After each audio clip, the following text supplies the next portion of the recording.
Okay, so in this lecture, we are gonna start a discussion on methods of geometric methods of number theory, or we can simply call it to be geometric number theory. Okay, so let me first give the heading. So we are gonna discuss geometric number theory, and the topics which we will be essentially discussing. Let me just brief them once. So the first thing which we would be discussing are the concept of lattice. The second thing would be the concept of the quotient spaces. The third thing which we are going to discuss is the Minkowski's theorem. And under Minkowski's theorem, we will have two primary topics. One is the 2-square theorem and one is the 4-square theorem. After the concepts of Minkowski's theorem, we will be trying to talk about the geometric interpretation of algebraic numbers. These three will be the primary topics to discuss. I'll think of later discussing about geometric properties of algebraic numbers and other topics, other related topics. But these three are the primary goals of this series. It will take hardly 5 to 6 lectures to finish these three topics, and I hope these will come out to be good. Okay, so we start with the concept of lattice. Okay, so we start with the concept of lattice. Um, the primary visualization of lattice is a sort of a grid system inside the inside the R2 plane. Okay, if I think about it in that way, so it's a sort of a dotted page. It seems like a dotted page. So it seems some sort of a dotted page, and in a very layman term, it just identifies the or rather I should use the term identifies all possible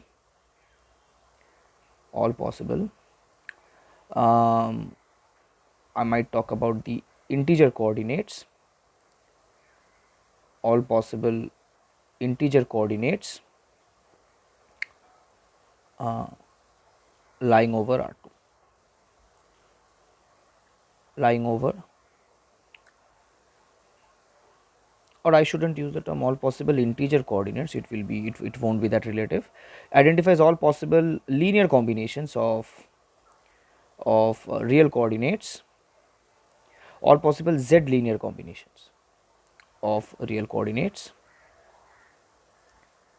over R2.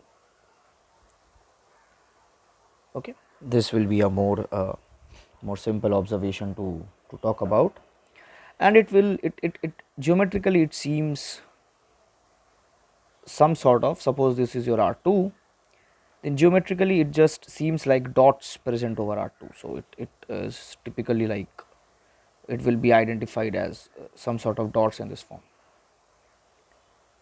Okay, clear? We'll see its importance obviously later, but in this goal our main concern is to form the base to have a successful discussion about lattices.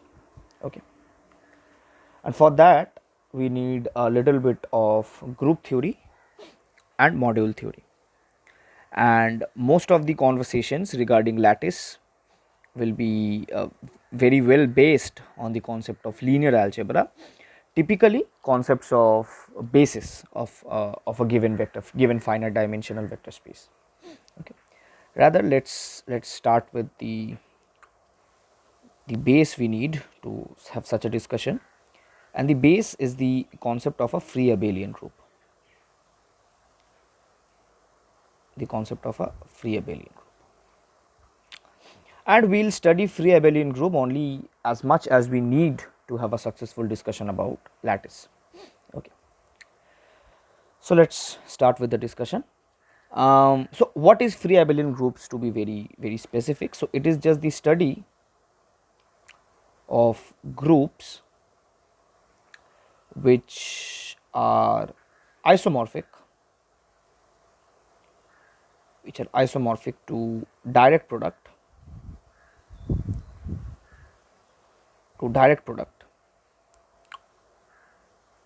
of finite copies of Z. That is, free abelian groups is basically groups, a group G which is group isomorphic to a finite copies of Z,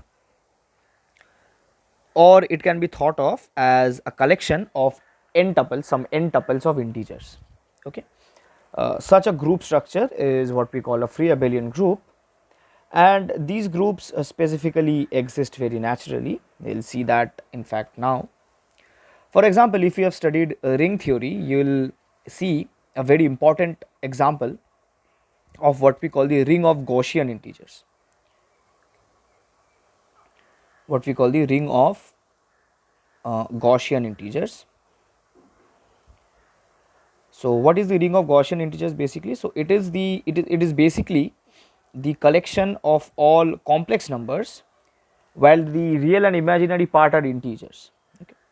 So, it is basically the collection of numbers of the form a plus bi such that a and b are both integers, and these rings are very vital when you are studying ring theory. Okay.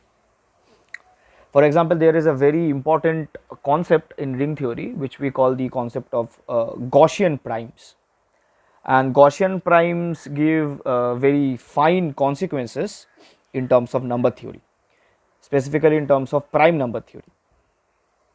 Okay, let us not move into that discussion at this point, but the thing to observe here is that suppose I choose a map from Zi to Z cross Z, and this map is quite intuitive because what we do is basically we consider any number a plus bi and we map it straight away to the coordinate element ab. Okay. You can pretty easily observe that we know that complex numbers have a component wise addition, and in that case if I take two elements from Zi and I add them up. So, let me just be a bit detailed in the first case. So, suppose I choose two elements a plus bi and I add it to c plus di, then I will get a plus c plus I times b plus d. And if you observe that if I map this to an element in Z cross Z, then it will be eventually mapped to a plus c b plus d. But then I can simply reduce it to AB plus CD. So, in fact, this will come out to be a homomorphism, a group homomorphism, right. Thing to observe here is that we are working over additive groups, that is to be kept in mind here trivially, because obviously in this case we are working with groups which are additive in nature. In fact, these are abelian additive groups if you carefully observe. Zi is an additive abelian group, because whatever addition is happening here, it is happening component wise, and the components are constituted by integers. Okay. So, it will eventually come out to be a group homomorphism,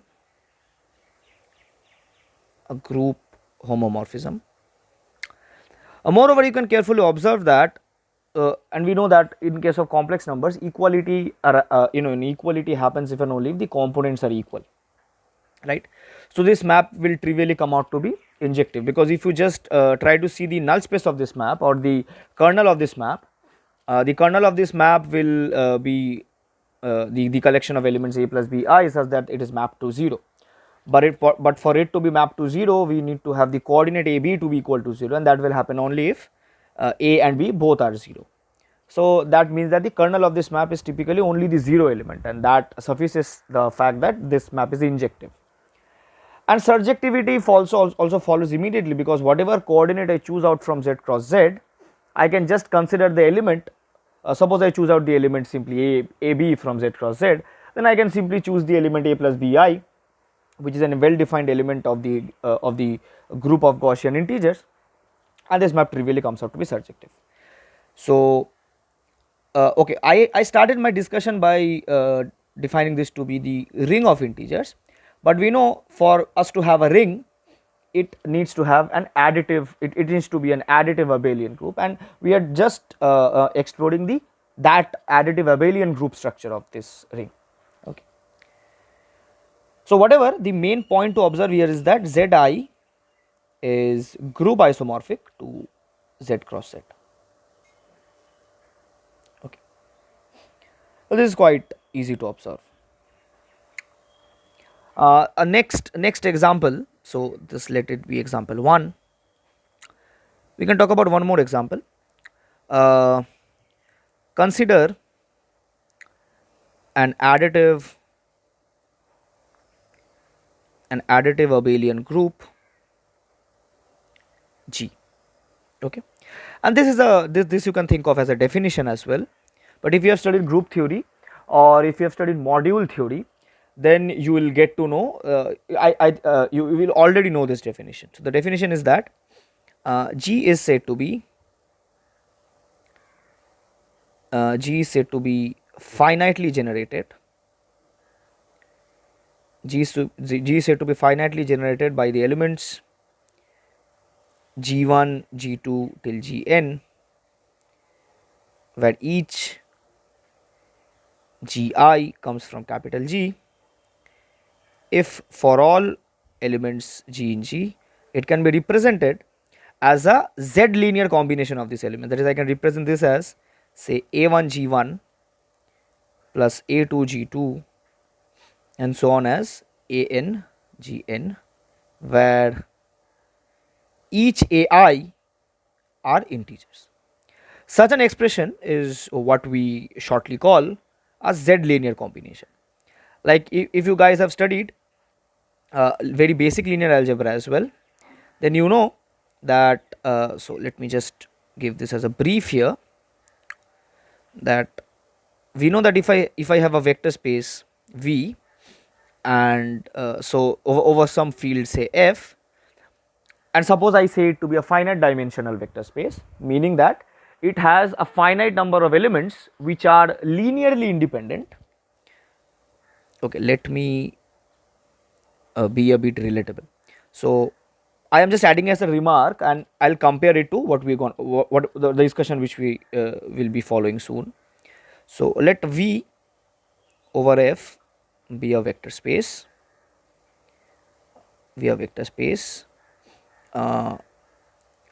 Let me not use the term dimension at this point. We say this set alpha 1, alpha 2 till alpha n is a basis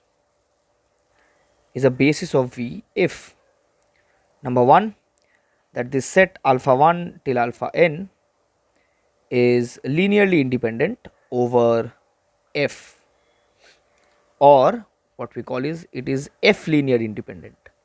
What is meant by F linear independence? So this means that if I take any non-trivial linear combination of these vectors alpha 1 till alpha n with coefficients coming from F and I equate it to 0, then each of these coefficients must be equal to 0. That is, if a1 alpha 1 and so on till an alpha n equals 0, then this implies that each ai equals 0, where each of these ai's come from F. So now I guess you people have already understood why I use the term Z linear combination, because the coefficients which we are going to take when we were discussing about the finitely generated additive abelian groups, those coefficients are coming from integers. Okay. Whatever. I guess this part is clear. Yeah. So this is the first point for it to be a basis, and the second point is that this set spans alpha n. This spans G. What do we mean by it spanning G?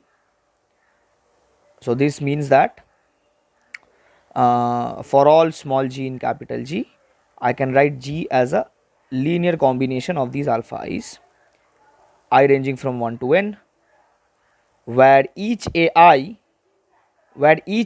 comes from the underlying field f. Okay, and this is the criteria which we have just observed in case of this finitely generated abelian group, because we have seen that it is said to be finitely generated if we have some n collection of elements from G such that every element can be expressed as a linear combination of these elements, provided that the coefficients are coming from Z, right. Okay, so so this part is sort of already compared to the definition of finitely generated additive abelian groups. But the thing to observe is that if I add one more criteria, that this collection G1 till Gn, if it comes out to be linearly independent, then we can talk about it being a basis. Now the term basis and the term linearly independent, they are basically being carried over from the concepts of vector spaces, but they obviously carry their usual meaning. So now what I actually want to mean here is that now consider a finitely generated, this will be the abbreviation I will use, they consider a finitely generated additive abelian group G, and the elements which actually generate this abelian group, that is the elements which we use for the linear combination, are called its generators. So with the generators, so we consider the generators G1 till Gn. Yeah, so this is something which we consider. Now we say that this set G1 till Gn is linearly independent, but the fact is that we are not talking about arbitrary linear independence. We are talking about linear independence whenever we take a non-trivial linear combination where the coefficients are coming from Z. So the obvious definition should require a Z linear independence. So it's said to be is, we say that this is Z linear independent if whenever a1 G1 till an Gn equals 0, this immediately implies that each of these coefficients are 0. Clear? Got it? Okay. So in this case, so therefore we say that this generating set G1 till Gn is a Z basis. So it will come out to be a Z basis, because we have already seen that whenever we talk about finitely, whenever we talk about it being finitely generated, then this collection G1 till Gn, it already spans the group, right? It already spans G, and the extra condition which we will be looking for is it being Z linearly independent, and in that case it will be acquiring the term basis. But since we are focused on the coefficients coming from Z, we will ordinarily say it to be the Z basis. Clear? Moreover, it is quite easy to observe that now these things can be immediately followed up from what happens in linear algebra. I will not discuss that, but I will just simply take these as assumptions. We do not need to be more focused in these cases, that the number of elements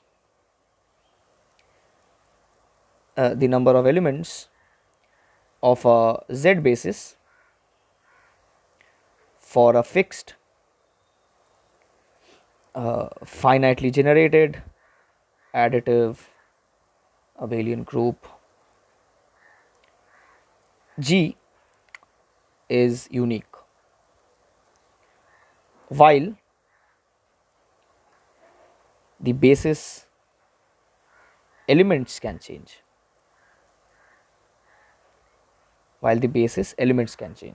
For example, if I choose the additive abelian group R2 with addition, with its ordinary component wise addition, then you can observe that 1 0 0 1, this forms a Z basis. Okay, I shouldn't talk about R2, I should talk about in fact Z2. It will be better talk about Z2. So this will work as a Z basis. because any component you choose out from Z2, you can ordinarily express it as say if you choose an element AB, then you can easily express this as A times 1 0 plus B times 0 1, where A and B are coming from integers and 1 0 and 0 1 are the sets you require. Okay. But you can have more of these elements, you can just you can have more of these elements as basis. Okay. Whatever, we do not require that at this moment, but whichever basis you will choose, the number of elements in the basis will be unique for a provided finitely generated additive abelian group. Clear? But the basis might differ. You might choose multiple bases, you will get multiple generators, but the number of generators will still remain unique when you have a fixed basis, when you have a basis in hand. Is it clear? Okay. So yeah, this is a good point. Whatever. In fact, you will see that if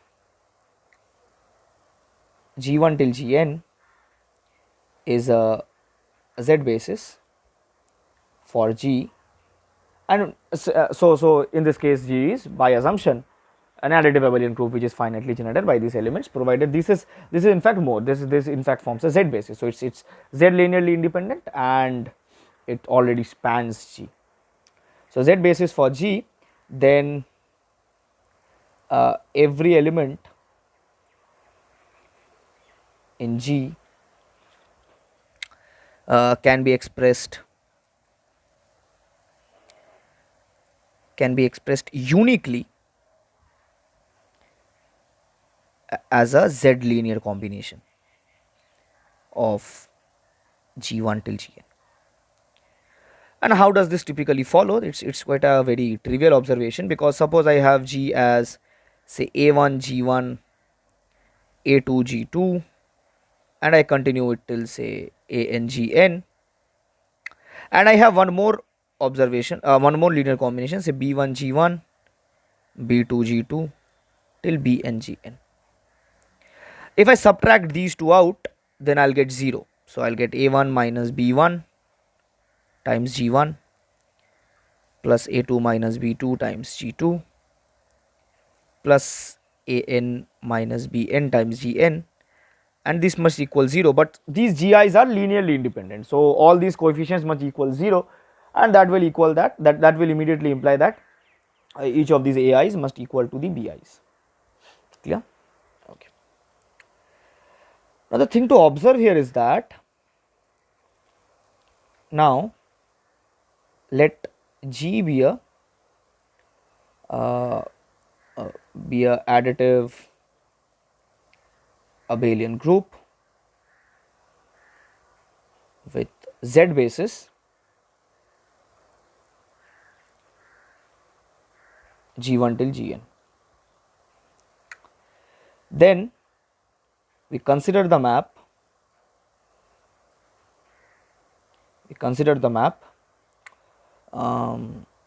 say Zn to G. So Zn basically means taking direct products of n copies of Z. Okay, so we have n copies here. Okay, and how do we consider this map? So I'll take an element and a random n tuple, say A, B till, or rather I should use A1, A2 till AN, and I'll consider any arbitrary linear combination of these elements in terms of the basis of G. So I'll map it to the element A1 G1 plus A2 G2 and so on till AN Gn.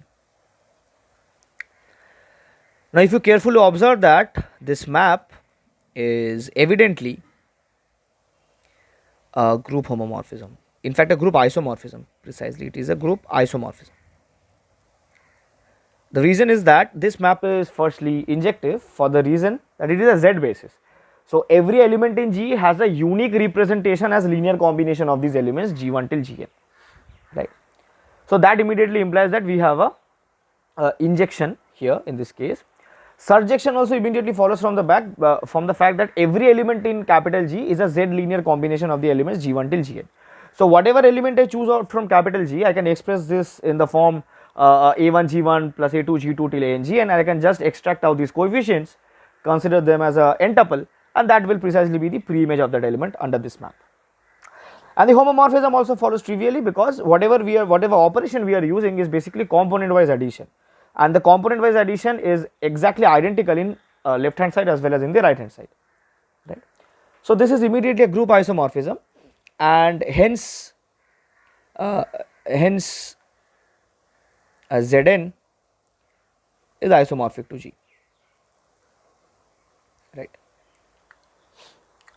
So in this case we can say G to be a free abelian group, but we should actually talk about independent definition, so that it is not just simply dependent on earlier observations, but in fact you can think of this as a motivation to talk about free abelian groups. So this leads us to the following definition. An abelian group with a Z basis of n elements, with a Z basis of n elements, is called a free abelian group. So this is the first important term, of rank n. Okay. So the number of elements in the Z basis, we define that to be the rank of this group. Clear? And we have already seen examples of this, the group of Gaussian integers and finitely generated additive abelian groups. These all work. Now the thing to observe here is that since we are independently talking about a Z basis, so it is already kept in mind that this abelian group is being talked about having the additive structure, right. We are not explicitly mentioning that here, but since we have talked about a Z basis, and we know that the terms of basis always talk about linear combinations, and linear combinations talk about additions. So it is quite precise to observe that this group is nothing but an additive group. Clear?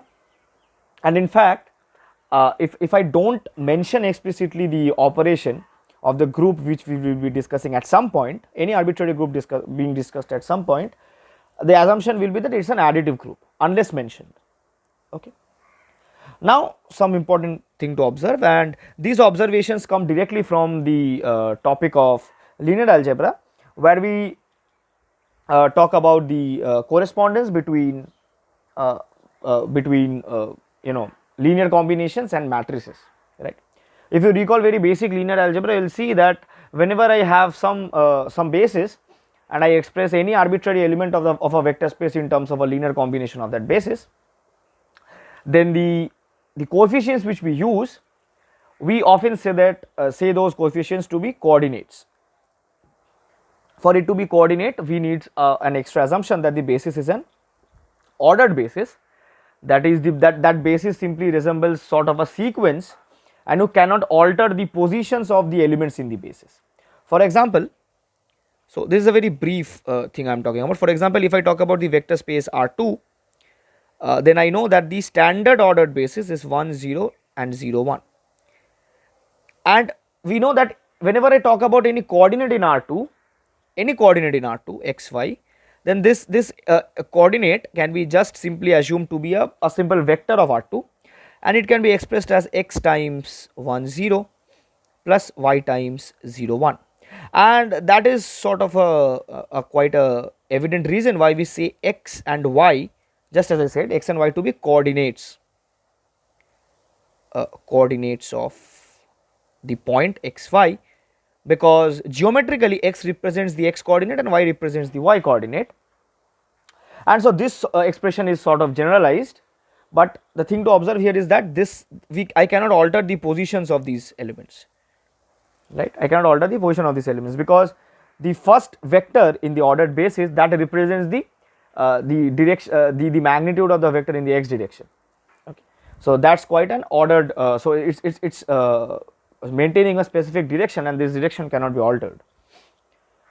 Okay. Otherwise, we have to alter the coordinates as well. That is what I want to say. Because see, this vector is typically xi cap plus yj cap. Right. If I simply alter the vectors 1 0 and 0 1 without changing the coordinates, then I will just get the vector xj cap plus yi cap, but these two are completely different vectors. They are having different directions. Okay. So this ordered basis has a strict order of the elements it has, and in that case we can talk about the coefficients being called coordinates, and these coordinates will give out a coordinate vector. This will eventually result in a coordinate vector. So if I just mention how this coordinate vector works, so I can simply consider the basis elements as the vector 1 0 0 1, and I can consider these as the column vector xy, and if I observe that, what I eventually get, so I get the vector 1 times x plus 0 times y, so I get x, and 0 times x plus 1 times y, so I get y, right. So this represents on a general note, so on a general note,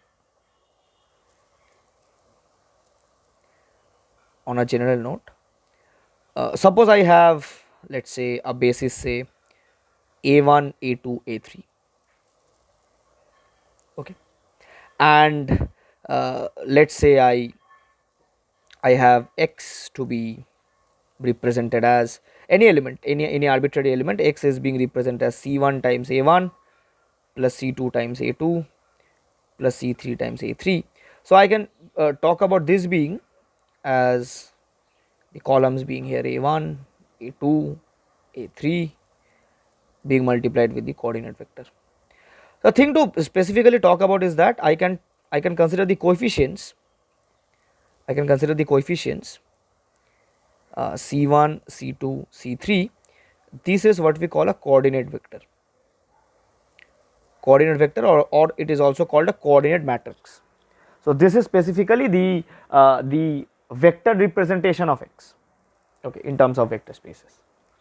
For example, if I have a vector, say 3i cap plus 4j cap plus 5k cap, then the vector so this is one obvious vector representation, but the other vector representation will be 3, 4 and 5. Clear?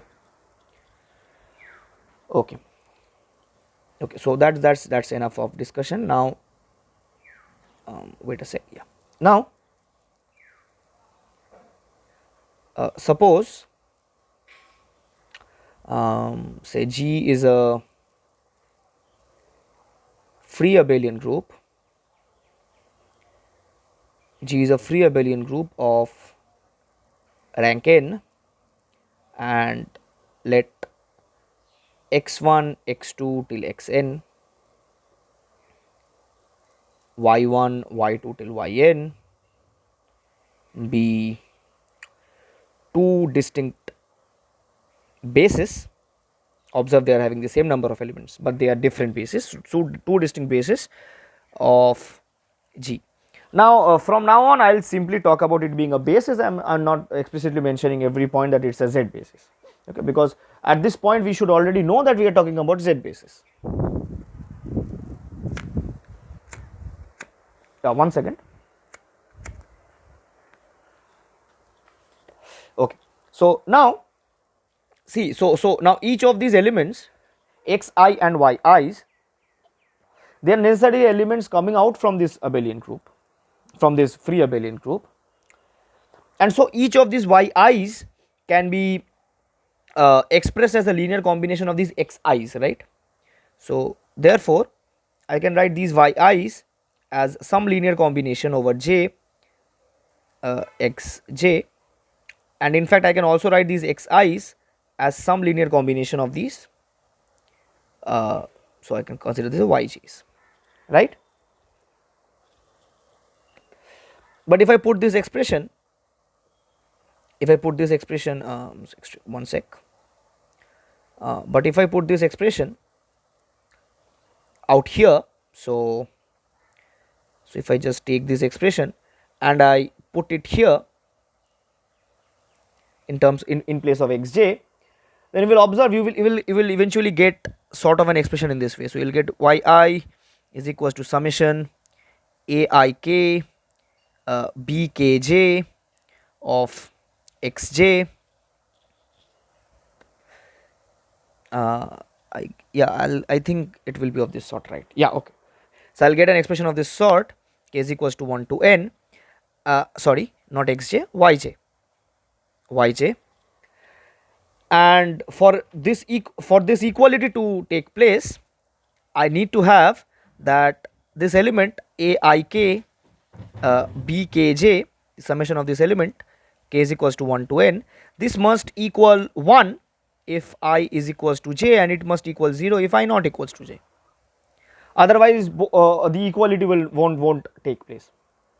But this is nothing but a multiplication of the matrices AB, the coordinate the components of the product of matrices A and B, where I choose A to be the matrix Aij and B to be the matrix Bij.